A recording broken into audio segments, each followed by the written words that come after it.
We gather here tonight to bring women back to their rightful place. The Testaments, a new Hulu original series from the executive producers of The Handmaid's Tale. It's easier to accept a story than believe that the people around you are monsters. The battle isn't over. There comes a time when you have to take action, when you have to choose your own destiny. Never quite as it seems. Watch the new Hulu original series, The Testaments, streaming on Hulu and Hulu on Disney Plus for bundle subscribers. Terms apply. It's tax season, and at LifeLock, we know you're tired of numbers. But here's a big one you need to hear. Billions. That's the amount of money in refunds the IRS has flagged for possible identity fraud. Now here's another big number. 100 million. That's how many data points LifeLock monitors every second. If your identity is stolen, we'll fix it guaranteed. One last big number. Save up to 40% your first year. Visit LifeLock.com/podcast for the threats you can't control. Terms apply. Imagine working on something for 8 years, unpaid, in your spare time, around a full-time day job, and you decide you're going to commit even harder. Adam Gurri, co-founder and editor-in-chief of Liberal Currents, spent years working on a volunteer-run publication before making the leap to full-time operation in 2026. We get into how you pay writers, how you pay yourself, and how you ask your community for money without betraying the trust that built it, and why the worst thing that can happen to a good idea is that it gets stale before anyone with power notices it exists. The creative economy is broken, but some people are still making it work. We're here to find out how. I'm Anna Marie Cox. And I'm Open Mike Eagle, and this is Past Due.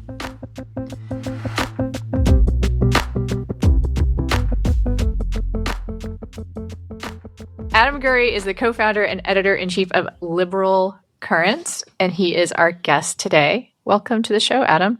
Thank you for having me, both of you.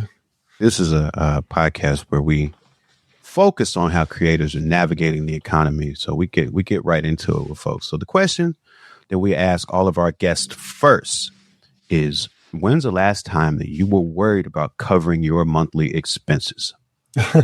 This month? I mean, this month. Not really. Okay. I mean, but because we did just do this fundraiser. But in terms of are we going to now start bringing in, or are we going to grow enough so that we're going to be covering our monthly expenses after the fundraising runs out? I want to worry about that every single day, essentially.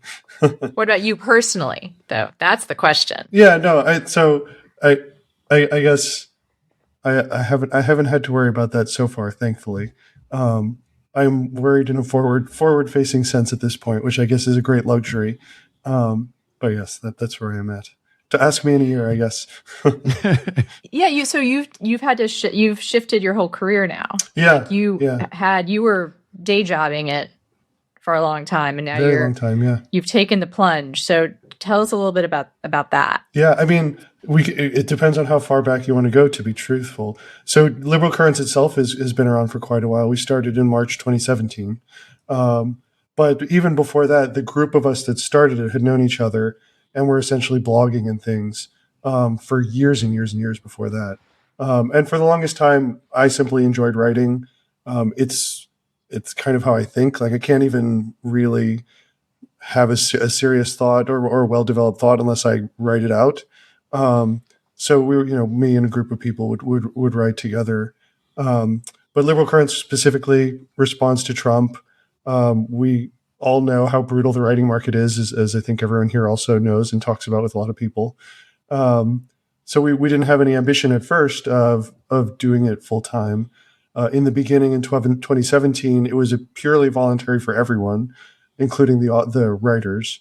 So we made sure that we had a set of editors. Zine. You had a zine. Essentially, yeah, right. So we had a set of editors. We made sure that anything that was published actually was edited. So that was our main distinction from just a blog. But otherwise, if you wrote for us, our great compensation was you could join our Slack. And that was about it. But then in 2020, we started a Patreon just to pay authors. And we paid them, I think, kind of like an insultingly low amount at first of like $50 per piece or something. And then slowly grew that over time. So that by the beginning of last year, it was at like $125.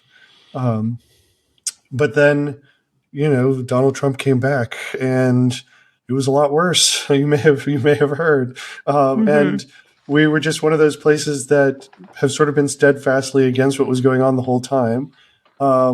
Also, Blue Sky sort of happened as a phenomena in the interim, and grew a lot as a result. So we grew with it.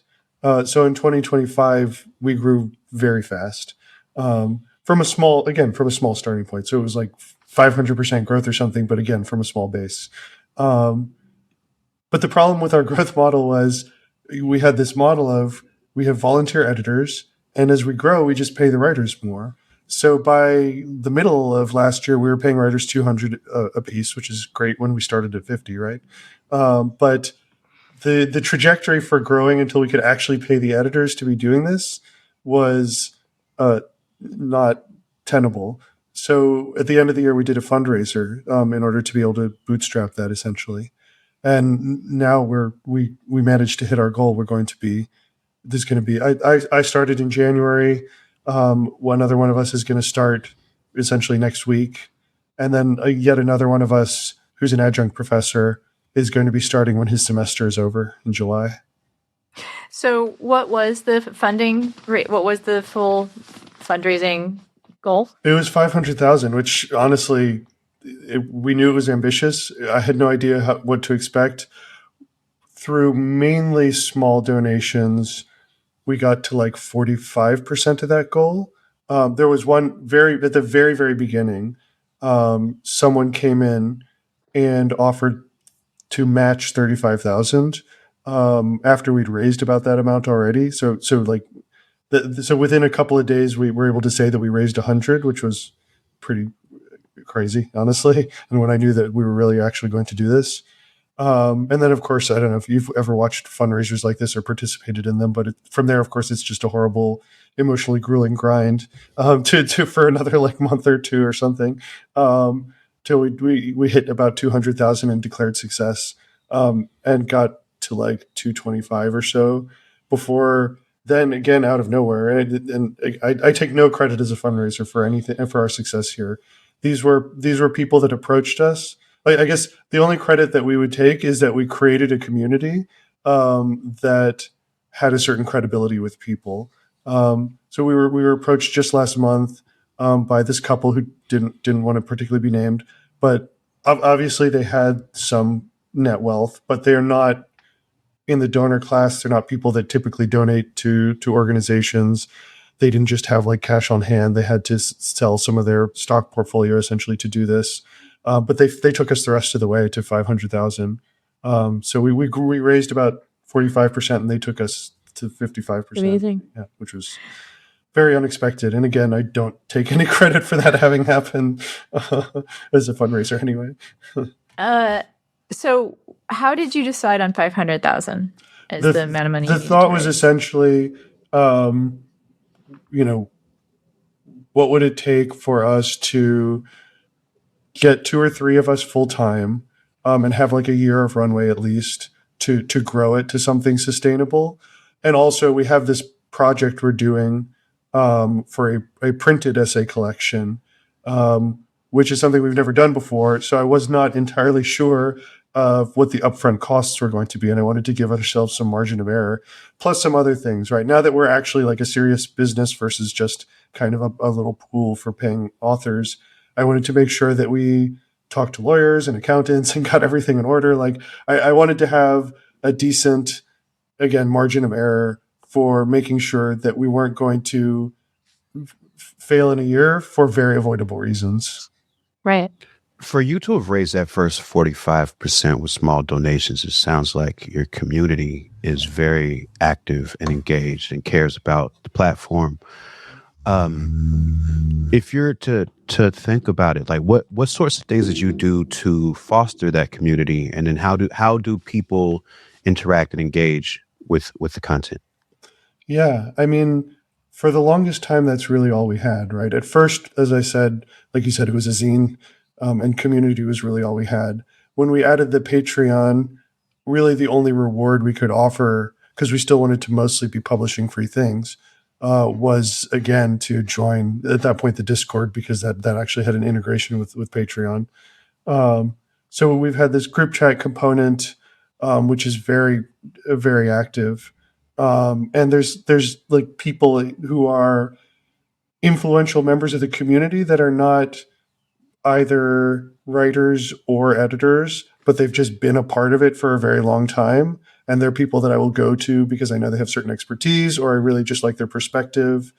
So it really, before it was a business, which it only now could really halfway be called, it was just a community. And then there's sort of an extended aspect of people who read us and talk about us and who were mutuals on social media and things like that, that is even broader. And that's where a lot of the funding came from, honestly. The other side, though, I would say is that we've also had a decent readership, not like in pure numbers terms, but among people who themselves have audiences. So, for example, as far back as 2018, when Jamel Bowie was still at Slate, we had Mark Koyama, who's just someone I personally know, an economic historian, write a response to something that Bowie had written, and it was a like fruitful exchange. Essentially, Jamel said that this was the one good faith criticism he received, which I think is pretty high praise for his piece. And that started a conversation between him and us that's gone on since. And when we launched our fundraiser, he made a little video promoting us on Blue Sky, essentially. So stuff like that. And when we did the fundraiser, we were able to ask a bunch of people like that, essentially for quotes to put on the fundraiser, which gave us some credibility. And I know that the donor that took us the rest of the way said specifically that when he saw those quotes, that was part of what gave it some respectability with him, I guess. Some trust. Was there any nervousness about leaning on this community that you've built to ask for money to help keep the organization going? Yeah. Oh yeah. Definitely. I mean, not even nervous that they wouldn't do it, but there's a certain nervousness, and now that I've done it, a certain nervousness of that they did and would, because now I've got to meet my side of the bargain. It's not just it's the dual pressure of we have to actually make it work so that, again, we won't go broken here, but also we have to do that in a way that won't betray the trust that they put in us for the initial money. We can't become something that is a betrayal of the values that they wanted to support in the first place in order to succeed, because that would be against the point. So that's too, it's hard enough to make money as in the content business, whatever kind of content. Even harder still to be like, okay, we have a firm set of principles that we have to stick to. We aren't going to do certain things. And we're going to make money to do both. We had the luxury for the longest time of saying, well, we all have day jobs, so we'll just do the things that we believe in, and that's that. We don't have to do any more than that. And we'll make very little money, and maybe we'll even take a slight loss and subsidize it ourselves a bit. But, we don't have to worry about that. Well, we can't operate that way anymore, but we still have to care about those values. I mean, they're the whole point. Yeah, let's talk about day jobs versus doing something full time. Yeah. Popular topic of conversation here. So, what was your long-term day job? Yeah, I had a weird career. I first worked in ad tech, which is what brought me to New York, where I am now. That was just like, pulling levers and dials in back ends to run campaigns, I would put it, but also like trying to make them perform and things like that, pretty prosaic stuff. But it was interesting to actually see what is the back end for a lot of the publications I was interested in, for example, and what went into helping to fund them. And then from there, for about 6 or 7 years, I also worked in data privacy compliance. First in the advertising side, which is how that happened. They were looking for people that knew ad tech that could work with their lawyers to help them apply data privacy laws to that technology. And then briefly at the holding company that does Booking.com. There's more in the bonus edition of Past Due this week at patreon.com/pastdue. We get practical, asking Adam for tips on how they ran a successful GoFundMe. And we have him break down what he'd do differently and what happens when success comes faster than you plan for it. Hear it now and more at patreon.com/pastdue. It's 7 p.m. I've been running around all day, recording, doing live streams, picking up and dropping off my son from school, and I open the fridge and there's food in there, but making it into a meal feels impossible. Thankfully, Factor changed that. Fully prepared meals designed by dietitians and made by real chefs delivered to your door and ready in 2 minutes. Real food, lean protein, fresh vegetables, and over 100 rotating weekly meals so it never gets old.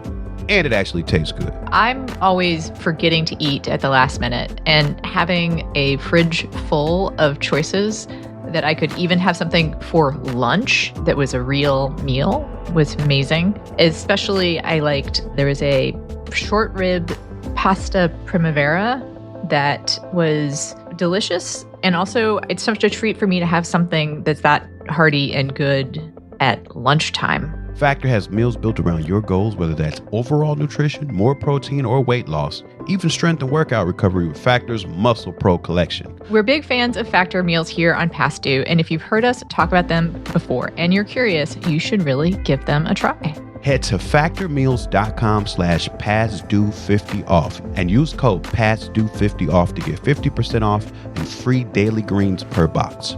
With new subscriptions only while supplies last until September 27, 2026. See website for more details.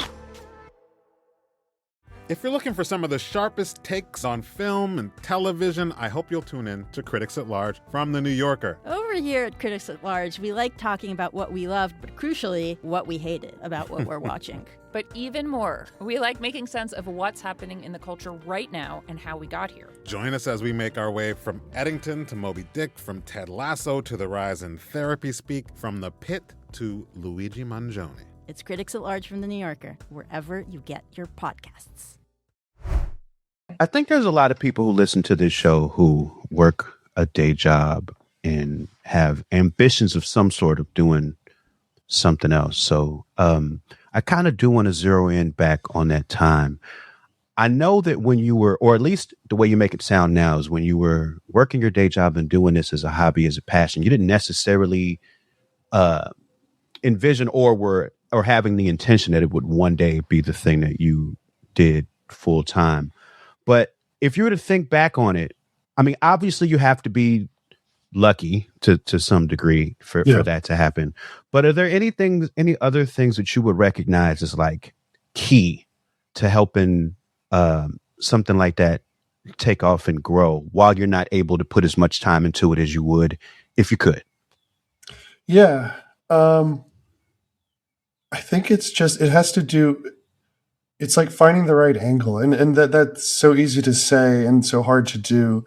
But with art or with with intellectual things, there's a lot of things that are very similar, right? There's sort of like genre. There's that difficult balance of you're influenced by things, but you're trying to be somewhat different, and how do you walk that line?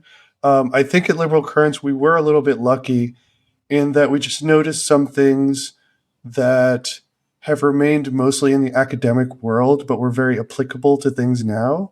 So in the beginning, we weren't very.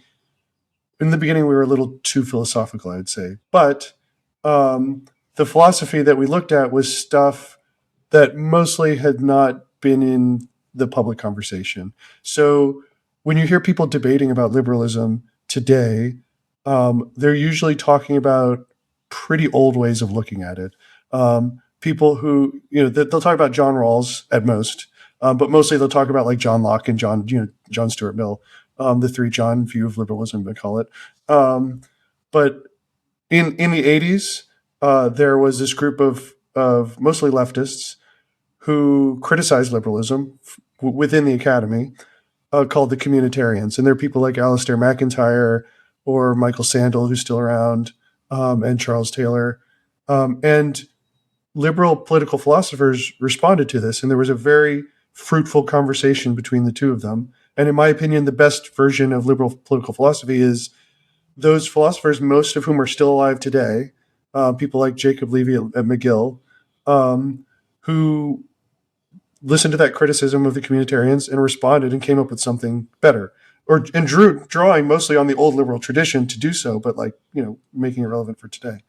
And so, we had read that stuff before Liberal Currents was created, a lot of us. And so we had sort of a fresher perspective. When people like Patrick Deneen or the so-called post-liberals came out with their point of view, it just warmed over communitarianism to us, whereas it seemed fresh to most mass markets. But we had a ready response to that kind of thing. More recently, I would say there's been a ton of work that's been done by political scientists on non-democracies, the different kinds of authoritarianism and totalitarianism over the last 30 years. And still, it's just barely entered the public consciousness. So, for example, you do have some people talking about competitive authoritarianism. That's a thing that has somewhat pierced the level of nonfiction book readers. But there's much greater depths there that just don't get talked about. And it's unfortunately extremely relevant to our current situation. So I think liberal currents, in terms of why we were able to be relevant, we were sort of lucky to identify some areas where there's useful interventions to be made to the public debate. And we put ourselves in a position to do it. It's funny. You're talking about it a little bit like a marketer, right? Like we were talking, you're saying there was a niche to fill, right? You found a niche to fill.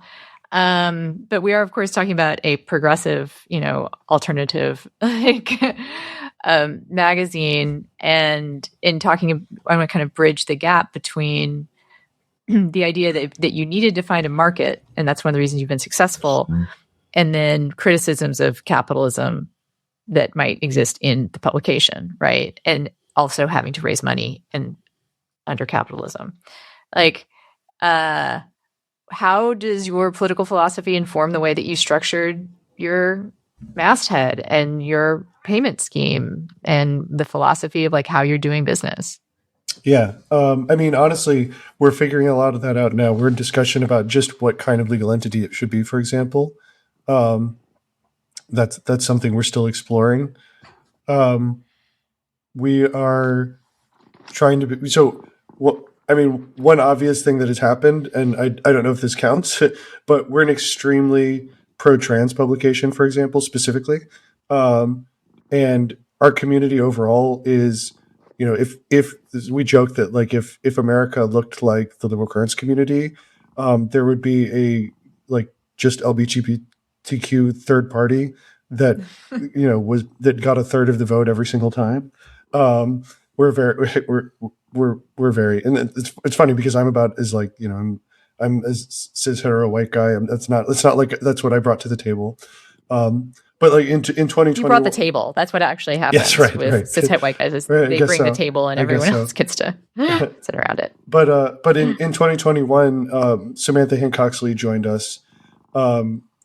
She's a trans woman, and that was actually a pretty big shift for us, I would say, when she joined us. Not because of that, but because she is incredible. She's someone who has the exact kind of worldview that we want, period. She's one of those people that I'm just always on the same page with. She brings her own areas of deep expertise that we simply don't have. And also, she's just a tremendous writer who, if she walked away tomorrow, I think we would be doomed. Essentially, is what I'm saying. She's the one who's starting full time next week, and she consistently puts out things that are very widely read, yet also very deep intellectually, which is an unusual thing to be able to pull off. So yeah, no, that's one of those things, I guess. And what about how you're paying writers and what you pay yourselves? How did you figure out? I mean, to me, starting my own publication would be very difficult because I don't know I would feel good about paying myself. Yeah. I know a dollar amount that I would ask of someone else. Right. No, maybe. I know what you mean. Yeah. But do you feel comfortable saying how you decided on salaries and you live in New York. That's an incredibly expensive place to live. No, so. I did I essentially. live in Austin, where $100,000 a year is considered like very solidly middle class. Right. Yeah. No. Yeah. So, No. I mean, I essentially, I don't. I agree with you. I do not feel comfortable with. I did not feel comfortable with the decision. Let me put it that way. Thinking through it, and that is part of why the goal is so high too. Is because I am in New York City. I was hoping to just match the salary that I was making essentially in the private sector, on the argument that I'm not just being an editor, and frankly, that's the least of what I'll be, especially now that Samantha and then Jason will be coming on later, and doing a lot of the editing. I'll essentially be the president, CEO, doing all the business things that everyone else hates to do, stuff, and also I'll be navigating the media world that's here in New York, hopefully to help promote us some. No, but it is difficult, and I think speaking of the fundraising thing, I don't think I could have done the fundraiser if I was just a sole creator, trying to fundraise for myself. It was hard enough as it is, but much easier to just say I'm fundraising for Liberal Currents, because it is more than me. It does mean that we're going to be paying, at least dozens and potentially hundreds of writers, over a period of time with that money, and then other editors and podcasters and things like that are not me. I really want to drill down on this though, because so I'm a writer, Yeah. right? And when I lived in New York 25 years ago, no, it's quite like 20 something years ago, if you got paid $1 a word, that meant you were like doing really well. That was really good. And places like the New Yorker or maybe GQ, you might get $2 a word, like unheard of. There was like people making 100. You could get a contract at GQ or Esquire for maybe even get a 6-figure contract, But now those numbers are the same or worse. Yeah. Like I get paid $1 a word most places that I work because I bring 20 years of experience. There are places that I write for that they pay me like 25 cents a word. Yeah. And I take it because the market is what it is. Yeah. Yeah. So to be like straightforward, we have like two types of things that we publish. One is in what we call an article, which is like 1,500 words or less, and we pay $200 for that. And the other is an essay, which is just a longer thing with no real upper limit, which is $350. And frankly, if you come to us and you do the shorter end, for the first one, we'll still pay you $200. So we don't really have like a fixed, per word, right? Because we're really more interested in getting the right substance. And frankly, like I did that 2-tiering approach because we were getting too many people that were writing a lot of words for us, like a lot of submissions that were too long. Essentially, I was trying to say, okay, just give me 1,500 words or less for most of the time, and we'll get it to to something worth reading. It'll be easier to manage. But yeah, I mean, I definitely hear that. What you're saying. I was just curious because like the market out there is so different than it used to be. I'm not saying y'all should be paying $1 a word, although I was curious if you're going to use this newfound wealth to pay $1 a word. But I think something that also gets lost though, when we look at the decimation of the journalism industry, is that editors are invisible labor for the most part. And everyone thinks that because you do have a blog, you could do a newsletter, that like that layer of editing is not as, important. So why don't you just write, just go write. Yeah. What do you think, like as an editor and community builder, what do you think of your job as being? And is it curating? Is it finding a voice that is a chorus? It is, is it finding new talent? Where? Yeah. So I think we're talking about this a lot around the fundraiser. What exactly are we, right? Yeah. And funny enough, it was one of our subscribers and one of the donors who wanted to have a conversation with me, mostly just to give advice about the business aspect of things, that said, you guys are not aiming to be the next Atlantic. You are aiming to be the place that people who write for the Atlantic or places like it read, because you're the first place that comes out with the newest ideas or the newest talent. So to answer your question, as an editor, I feel, and this kind of gets to what I was saying before. You're right that I kind of put it in marketing terms because that is one way to succeed. But I actually see it as important in intellectual and political terms too, which is that a lot of discussions publicly, the public sphere in general, tends towards getting stale. Like that's just how it kind of goes. It institutionalizes over time, and people circle the same talking points eventually over the same topics. Even as actually like our knowledge of those topics deepen in academia or wherever it might be, or in industry, somewhere apart from the media sphere, there's more knowledge to be had and more things to be said about these topics. But media lines can kind of harden around them. So I actually think it's important to intervene in certain conversations and say we have to reframe this.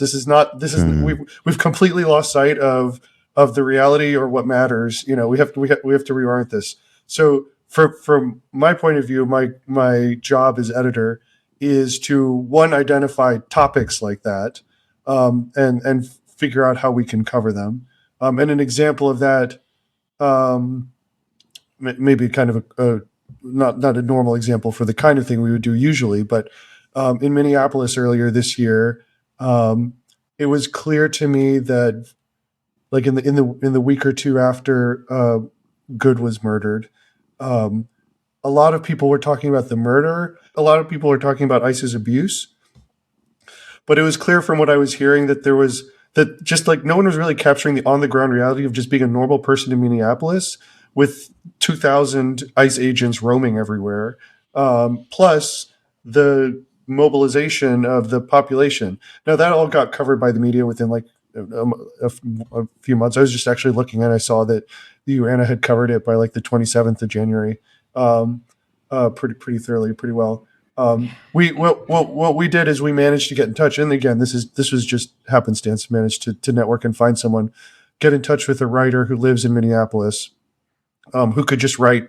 Again, it wasn't a journalistic piece. It was just, I'm a parent who lives like a few blocks where Renee Good was murdered, and from the police precinct that was burned in 2020, and things like that. Here's actually what it's like living here right now. Right. And so, that's maybe like a different kind of intervention that we would normally do, but mostly it felt like, okay, the media is very focused on one way of talking about this, but people actually live in Minneapolis, like the federal government has sent in practically an invading army to a mid-sized American city. And we're kind of talking about it in very strange, the way that we would talk about political things normally, which I don't think we should be, frankly. So that's one thing. But Taylor Carrick is another one. He's written before. I think he wrote in Slate previously over the years in a handful of places. But he's someone. They put me in touch with him. He wrote something. It wasn't just that he did a good job because he was in the right place at the right time, but he's actually a skilled writer. And I keep going back to him. I want people to know about him. So it's for me, it's the dual role of identifying those topics where useful intervention is possible and trying to actually find someone or do it. One of our editors do it to actually produce that intervention, but also finding new talent to bring into the media ecosystem. This sort of gets at something I'm really interested in asking about. Given that your mission, I don't know if this is prominent as a mission statement, but it seems like one of the things you're trying to do with Liberal Currents is bring complex political or philosophical ideas into the public consciousness. And I mean, it's fascinating to me because it reminds me, just a lot of people I know who are artists and creators in general, where like what they want is a better world for the most people. And what they constantly run up against is the fact that a lot of people sort of have a limited understanding of the systems that they are living in. And I'm curious, this long and having done it this successfully on your platform, and this is in terms of how you've had to make interventions and reframe writing. What sort of lessons have you taken and trying to figure out how to most effectively bring those complex conversations into something that's consumable for people. Yeah. I mean, I think it's just different messages for different audiences, I mean, it's a simple, again, oversimplifying, but for some things you need just the most basic message. So I'm not saying this was successful. The dude was reelected, but in 2024, I wrote a piece called He Will Try. And the argument was extremely simple. What I wanted to do was just take the position that I was talking to someone with the fewest set of shared assumptions about Trump possible and try and persuade them that voting for him was a bad idea. And the essential argument I made was, okay, like, he's not, maybe you don't think he'll successfully turn us into a dictatorship. Maybe you don't think he's going to do some crazy military, thing. Maybe you don't think he's going to actually succeed in X, Y, and Z, but he's going to try. Like he's done this before. He's tried this before. Like in January 6th, he tried this before, and he'll try it again. So even if he fails, why should we give him another chance to try? Right. And that's the kind of that's a message for one kind of audience. The more, a lot of what we do is less that, because we're not exactly a mass public publication. That one I would say was much more about, because what person that is considering voting for Donald Trump is going to read a publication called Liberal Currents? That one is much more, we're arming people who read us to get into arguments with other people. And from that point of view too, what we try and do is take people that are sympathetic with us and just get them informed, so that they can reverberate it. And again, some of these people are themselves influential voices in media and nonprofits and other institutions. So, for example, just writing, Alexander Keesar wrote a book a few years ago about the Electoral College. I read it and I realized most people probably just don't even understand what the heck that is. Like, they have some idea of what that is, but it's actually an incredibly convoluted and complicated thing. So mostly I don't racist. It's racist. That's what it is. Well, but it's also, I mean, like even calling it racist is too easy. I mean, it's just like, so like, even just like figuring out all the steps for how you get from the document to what it actually is. Like, well, the historical reasons it exists are embedded in that era, right? Which it is more complicated. Simply, it's racist, but it comes from a set of assumptions and relationships that was intended to perpetuate. But also ignorance, right? Because they had like they were doing this in the 1780s, and no one had ever designed electoral institutions before, and they were just like, okay, whatever, the states will come up with rules, and they didn't really realize the stakes of that. For example, but anyway, I just wrote a simple, like I don't do many book reviews at this point, but with that one, I thought there was just some value in having one section that was just, okay, here is all of the components that go into how this works right now. Like these are literally all the laws and all the mechanisms that make this work. And obviously that's not going to be like a mass audience thing, but that's something I know got circulated around because actually very few places just put that all down in one place. And even Keesar's book, which is great and everyone should read it. It's called Why Do We Still Have the Electoral College? That's a straightforward. No, it's a great book, and it's essentially like his argument is no one has ever liked it from the moment it was written. The people who wrote it didn't like it. The people who enacted it didn't like it. No one ever liked it until maybe you get actually to like the late Jim Crow era where they want to keep it because it helps them keep Jim Crow. No one ever actually liked it. It's just that no one could ever agree on what to replace it with. And especially not like within the terms that you could get an actual amendment through. The idea that I don't think a lot of people don't know we didn't used to directly elect senators either. That was in fact like really part of the plan of the Senate was don't let the people get involved. We want a part of the government where voters don't have access. I want to talk more about some of the ideas in Liberal Currents because I feel like we are kind of talking about this in terms of like what makes it important to have around. But like, it's not just that you're bringing new ideas in, right? Like, it's not just like this. Again, it's not just like we have this form of political content is different than the other forms of political content. Yeah.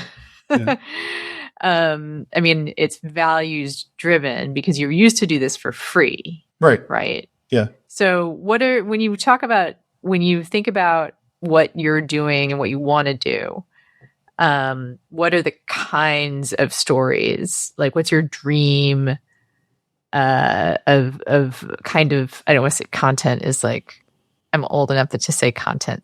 I know. I hate it too. Like, I'm with you. Story, like voice. Now that you in the world where you have like this runway. Yeah. Like, what do you want to aim for?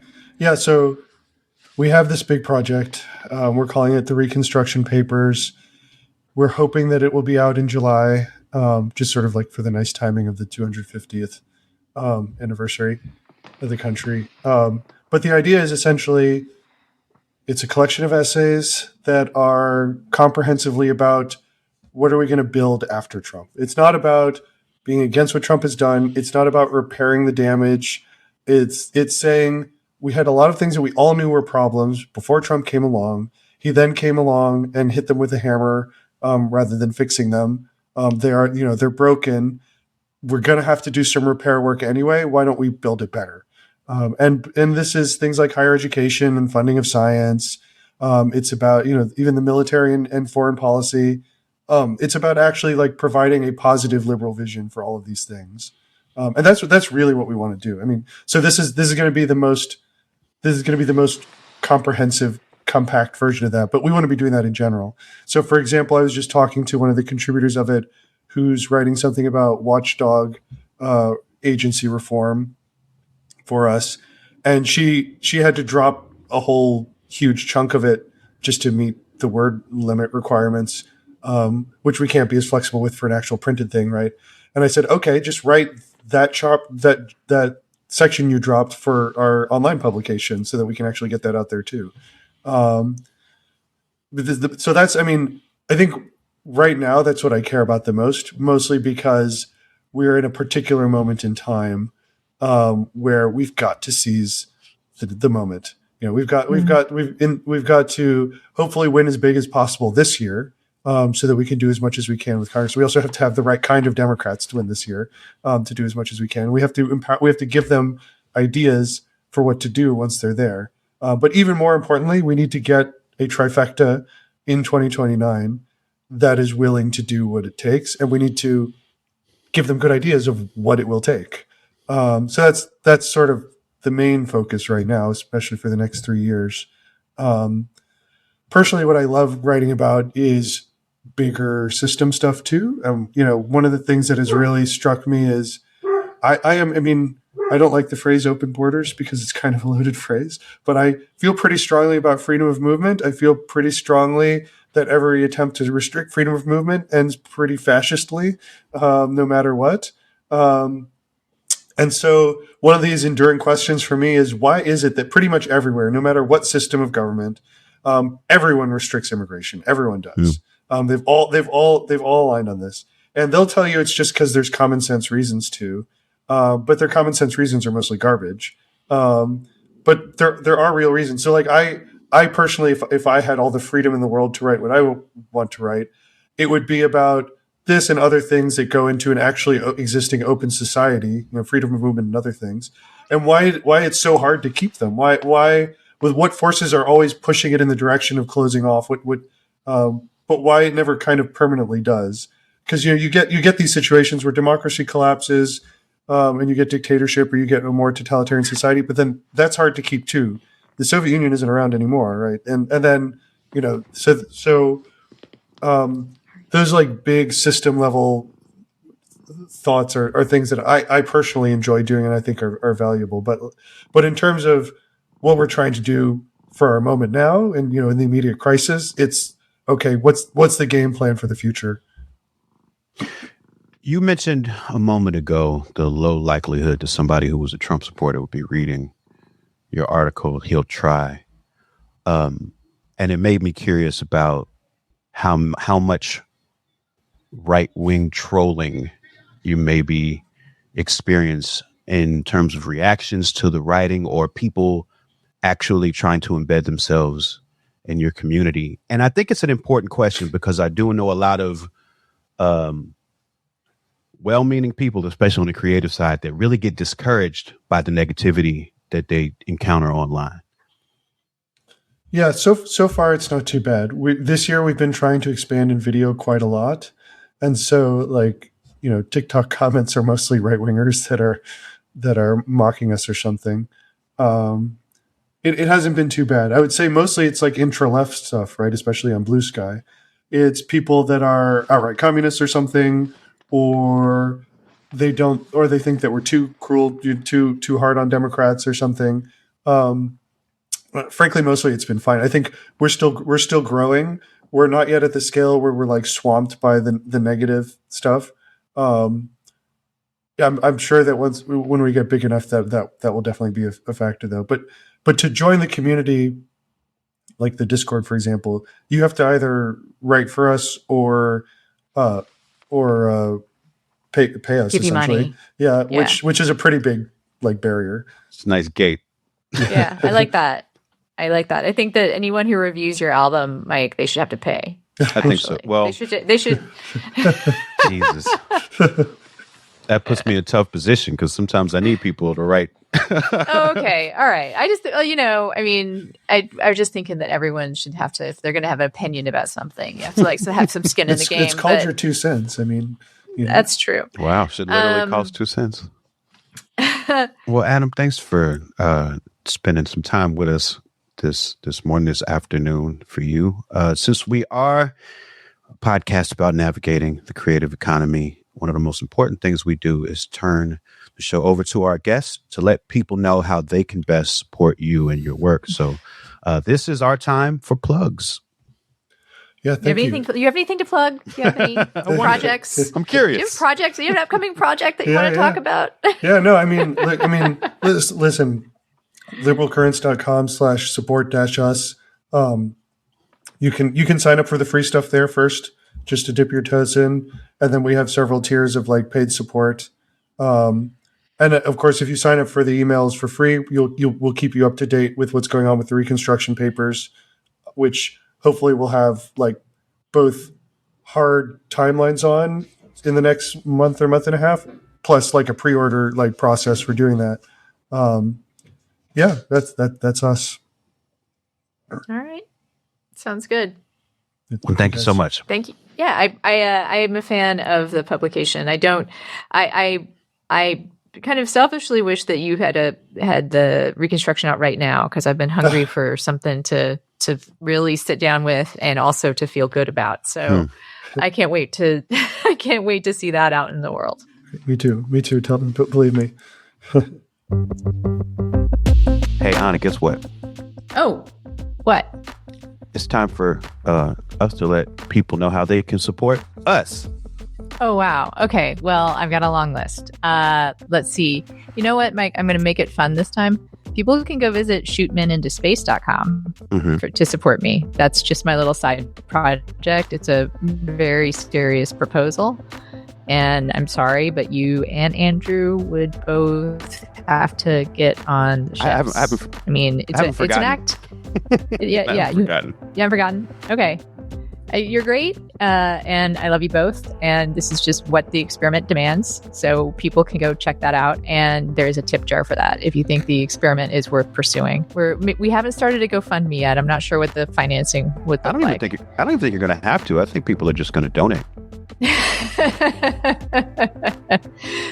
You can find me at the New Republic and on Blue Sky at Anna Marie Cox. What about you? Wait. I'm going to challenge myself at some point to name all the cities that you're going to so that I can do your plug. Oh, I don't even know them all. You have to just write them down. They're written down. I know the ones in U.S. and Canada. I don't know all. I'm going so many places in the U.K. I can't possibly remember all of them. I was going to ask you if do you do miles? Are you like getting good miles for this? Yes, but I won't be doing that many flights. Oh, okay. It'll be a lot of driving once we're in the UK. And I hope you're using a credit card that gets you miles. That's what I hope for you. I have a good points card. I just don't always think about it a lot. I have to get better at thinking about it. All right. Well, we need to have another personal finance person on to talk about like how we're supposed to do all that shit. Okay, but no, you go. What's the list? Go. Okay. Well, in the U.S. and Canada. All right. That part I remember. It's Close your eyes. I want to see. It was Brooklyn, Montreal, Toronto, Cleveland, and Lansing. That's easy. And in the EU and the UK is not easy. I actually have to look real quick so I can say all the cities. It is important for me to say all the cities. Here they go. Amsterdam, Springe, Germany, I think is how it's pronounced. Springe. It's spring with an E on the end of it. I actually don't know how to pronounce it. Yeah, it's like Springe. It could be fully Springe. It could be. And in Brighton, Bristol, London, Nottingham, Leeds, Glasgow, and Manchester are all of the places. I know all of those city names. I've heard of all of those cities. I've pronounced them. Springe. Yeah. Springe is the only one I haven't been to on this list, so I look forward to that. Yeah, that sounds exhausting. I look forward to hearing about it. I hope also great. I mean, it'll be awesome, but yes, it will be exhausting. It is absolutely an exhausting exercise. So between now and next week, Mike, you should really rest up. I'm going to try my hardest, but I'm not very good at that. Past Due is hosted by Anna Marie Cox and Open Mike Eagle. It's produced by Andrew Steven. You can find more at pastduepodcast.com. Help support the show by joining our Patreon at patreon.com/pastdue. You'll get bonus content, extended interviews, and more. As always, if you like what we're doing, another way to help is by subscribing, sharing the show, and leaving us a review. Thanks for listening. Do you want the truth about the organic food on your plate? Then check out the chart-topping Real Organic podcast. Recently named one of the best climate podcasts by Earth.org, it's hosted by Dave Chapman and me, Lindley Dixon. Each week, we feature eye-opening interviews with farmers, scientists, authors, and journalists to uncover the forces reshaping the food system, from why corporate lobbying is redefining what organic means to how organic farmers are fighting back. So don't miss it. Follow and listen to the Real Organic podcast wherever you get your podcasts. Have you ever wondered what businesses are doing and should be doing to tackle climate change? Then check out the award-winning and chart-topping podcast, Climate Rising, produced by Harvard Business School and hosted by me, Professor Mike Toffel. Recently named one of the best environmental podcasts by Earth.org, Climate Rising shares a behind-the-scenes look at how some of the world's top entrepreneurs and business leaders are addressing climate change, from climate storytelling and marketing to AI, regenerative agriculture, and beyond. Don't miss out. Follow and listen to Climate Rising wherever you get your podcasts.